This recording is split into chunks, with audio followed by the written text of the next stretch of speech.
When empires expand, their first targets are rarely military bases. They aim for the spiritual centers. To break a civilization's holy monuments is to sever its memory and its people. In 1258, the Mongol siege of Baghdad leveled mosques and ancient libraries. Hundreds of thousands died as one of the world's greatest cities was reduced to ash. Centuries later, Wahhabi campaigns sacked Karbala, desecrating its holy sites. In recent years, ISIS systematically dismantled religious monuments across the region, turning ancient tombs into rubble. Even the most revered sites on earth are vulnerable to physical violence. Over the centuries, the Kaaba in Mecca has been repeatedly besieged, burned, and physically damaged during civil conflicts. Yet against this history of universal destruction, Najaf presents a consistent anomaly. When the Mongols swept through Iraq, they inexplicably bypassed the city. In 2014, ISIS reached its outskirts, but never breached its limits. This raises a difficult question. How does a single city, situated directly in the path of the world's most brutal conquests, remain untouched for over 1,000 years? This pattern of survival suggests that Najaf's defense wasn't built on modern walls alone. Its preservation points towards a foundation established at the very beginning of human history.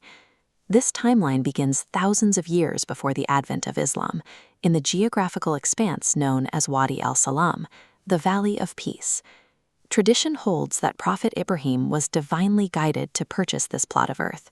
It already carried an immense spiritual weight, serving as the resting place for Adam and 70,000 other prophets.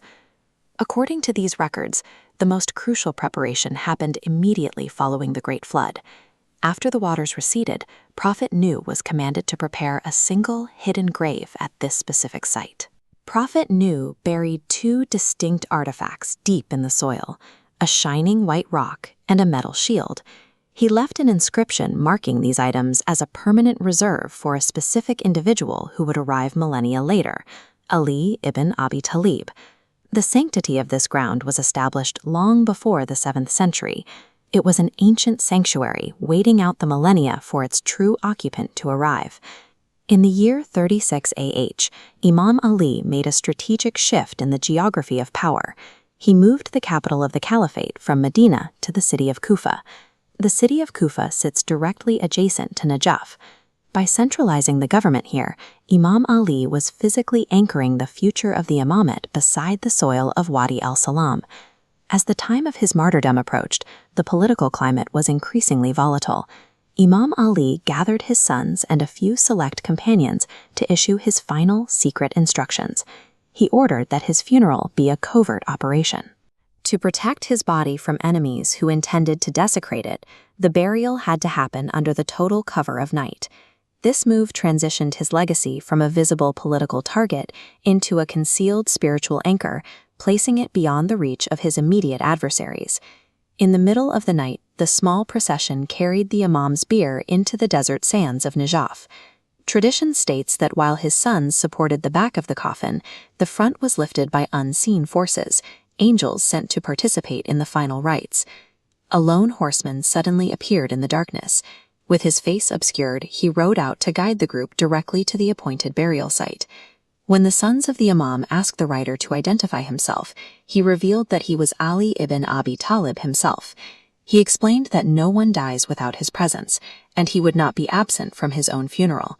This event illustrates the concept of the living Tesseract, an entity capable of occupying multiple planes of existence simultaneously.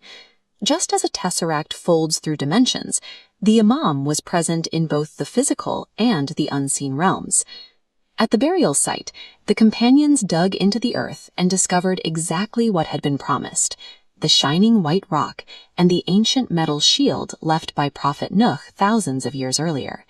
The entombment of the shield and the white rock finalized the transition of the living tesseract into its preordained throne, reuniting the imam with the sanctuary Nuh had prepared.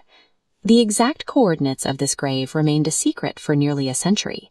It was only in the 8th century that Imam al-Sadiq publicly revealed the location, allowing the faithful to build the shrine and begin the tradition of pilgrimage.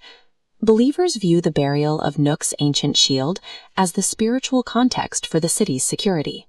This narrative provides the framework for why Najaf emerged from the Mongol and Wahhabi campaigns without being breached. Mecca's stone Kaaba served as the womb for the birth of the light, while the golden dome in Najaf functions as the eternal throne that guards it. Najaf remains the eternal throne of the living Tesseract, an enduring anomaly in a history defined by the rise and fall of empires.